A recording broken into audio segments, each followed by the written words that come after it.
wabarakatuh. Perkenalkan, nama saya Mufiasania Firmanda dengan NIM 250311086 dari kelas 1B Prodi S1 Ilmu Keperawatan. Di sini saya akan menunjukkan video tentang kesehatan remaja dengan judul pencegahan perilaku bullying. Selamat menonton. Assalamualaikum warahmatullahi wabarakatuh. Waalaikumsalam warahmatullahi wabarakatuh. Sebelumnya, perkenalkan, saya Mufiasania Firmanda dari Universitas Muhammad Asmawi. Tujuan saya di sini adalah untuk penyuluhan pencegahan perilaku bullying. Sebelumnya di sini ada yang tidak tahu cara mencegah bullying itu bagaimana? Belum tahu ya? Sebelum masuk ke materinya, saya akan membagikan slide terlebih dahulu ya.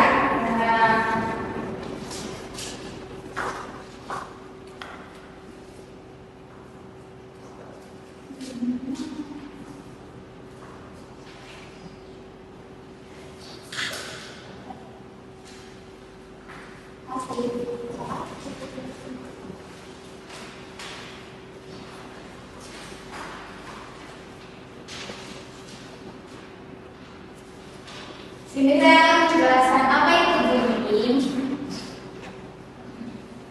Bullying adalah perilaku menyakiti, mengintimidasi, atau mengganggu seseorang secara sengaja dan berulang-ulang, baik secara fisik, verbal, maupun sosial, dengan melalui media digital. Jenis-jenis bullying ada bullying fisik, verbal, sosial, dan cyberbullying. Bullying fisik meliputi tindakan memukul, menendang, menjegal, meludahi, memalak, atau melempar barang kepada korban. Bullying verbal menggunakan kata-kata yang menyakiti seperti menghina, mengejek, memaki, memberi julukan buruk, dan banyak basi. Nah, itu bisa jadi langkah awal untuk melakukan bullying verbal. Bullying mental atau psikologis yaitu perilaku yang menyerang mental korban seperti mengucilkan, mempermalukan, mengintimidasi, memandang sinis. Yang terakhir ada cyberbullying, yaitu bullying melalui media sosial atau internet seperti menghina di media sosial, menyebarkan foto atau video, memalukan, mengirimkan ancaman melalui chat.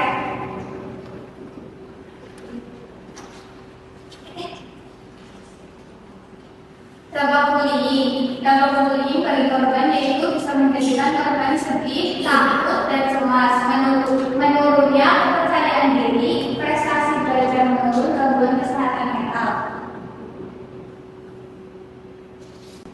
Mengapa bullying dapat terjadi? Bullying dapat terjadi karena pertama, kurangnya empati. Pelaku tidak mampu memahami atau merasakan perasaan orang lain sehingga menganggap tindakan menyakiti adalah hal yang biasa. Yang kedua ada pengaruh lingkungan.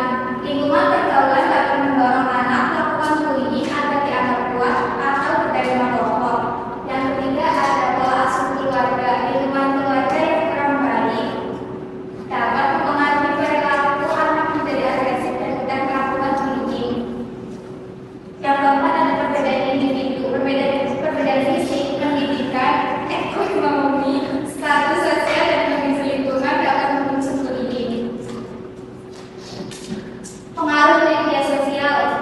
Media sosial dapat memberi dampak negatif jika anak meniru perilaku kekerasan yang dilihat dari internet. Cara mencegah bullying yang pertama adalah menghargai perbedaan, bersikap sopan dan empati kepada teman, tidak ikut mengejek atau mengucilkan teman, berani melaporkan tindakan bullying kepada guru atau orang tua, membangun lingkungan yang aman dan saling mendukung. Menggunakan teknologi secara bijaksana, yaitu sebagai siswa kita harus menghindari penggunaan media sosial untuk menghina atau menyebarkan kebencian. Pendampingan orang tua atau penggunaan teknologi, orang tua perlu mengawasi penggunaan gadget dan internet agar anak terhindar dari cyberbullying. Menghindari sikap diskriminatif, yaitu tidak membeda-bedakan seseorang berdasarkan ras, agama, suku, kondisi fisik maupun status sosial. Menanamkan kasih sayang sejak dini. Mengajari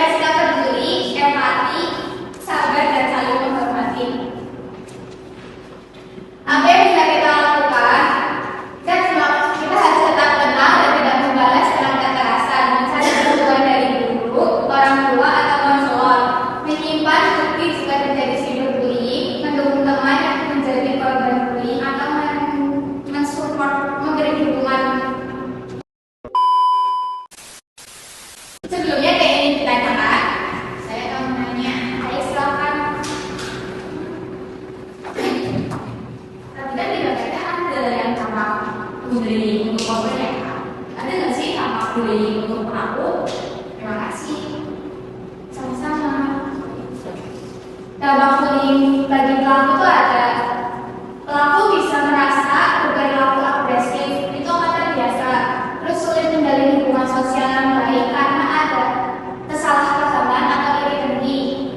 Beresiko terlibat masalah hukum atau disiplin karena sudah terbiasa melakukan hal-hal yang mencela.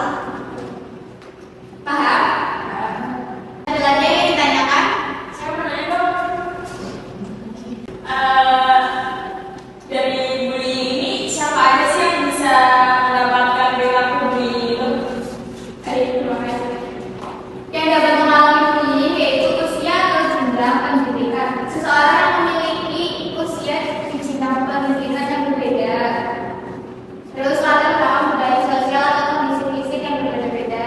Misalnya keterbatasan fisik antara disabilitas dan orang-orang yang normal seperti itu. Terus bintang atau hobi yang dimiliki. Nggak mungkin dong satu orang dan orang lainnya itu hobinya sama kan? Nah, di sini juga bisa menjadi cara untuk orang-orang melakukan bullying.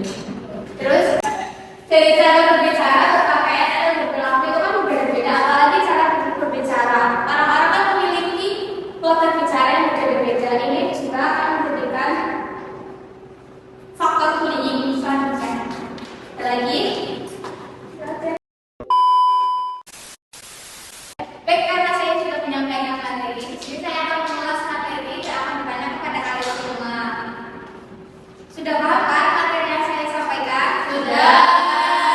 Oke, kalau begitu saya akan bertanya, pengertian bullying itu apa ya? Menjawab Pak, bullying adalah perilaku menyakiti orang lain secara sengaja, baik secara fisik, verbal maupun psikologi yang dilakukan berulang kali, sehingga membuat korban merasa takut, tertekan dan tidak berdaya. Kalau untuk cara mencegah bullying itu bagaimana? Yang pertama, menggunakan media sosial media. Kedua, menanamkan sayang dan empati. Yang ketiga, menghargai perbedaan. Kalau dampak bullying ada yang tahu? Saya tahu Kak. Dampak pada bullying itu cemas, takut, dan depresi. Menurunnya percaya diri, prestasi belajar menurun, gangguan kesehatan fisik, dan menarik diri dari lingkungan sosial. Jadi ada tahu jenis-jenis bullying? Ada bullying fisik, contohnya kayak memukul, menendang, dan menghindar. Bullying verbal, menghina, mengejek, maki. Bullying mental dan psikologis, mengucilkan, mempermalukan. Cyberbullying atau bullying melalui media sosial. Kalau untuk penyebab terjadinya bullying, saya tahu Kak. Yang pertama, kurangnya empati. Yang kedua, pengaruh lingkungan dan teman sebaya. Yang ketiga, pola asuh keluarga yang kurang baik. Karena di sini sudah paham semua Pak Ibu cara pencegahan bullying, saya akan mengakhiri penyuluhan hari ini. Kesimpulan dari penyuluhan hari ini adalah bullying merupakan tindak perburuan yang dilakukan secara sengaja dan berulang, baik dalam bentuk fisik, verbal, sosial maupun melalui media digital. Bullying dapat menimbulkan dampak negatif bagi korban seperti menurunnya kepercayaan diri, gangguan emosional, dan prestasi belajar yang menurun. Oleh karena itu, setiap individu perlu memahami pentingnya menghargai perbedaan, bersikap empatis, serta berani melaporkan dan mencegah tindakan bullying. Dengan kerjasama antar siswa, guru, orang tua, dan lingkungan sekitar dapat tercipta lingkungan yang aman, nyaman, dan bebas dari bullying.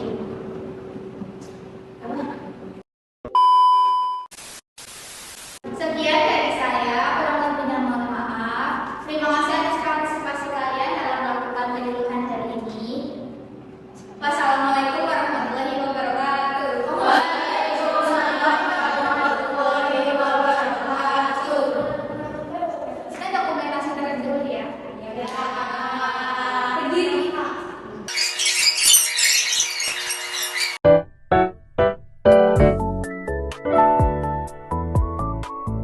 Terima kasih sudah menonton video saya. Kurang lebihnya mohon maaf. Apabila ada kesalahan mohon di maafkan. Wassalamualaikum warahmatullahi wabarakatuh. Bye bye.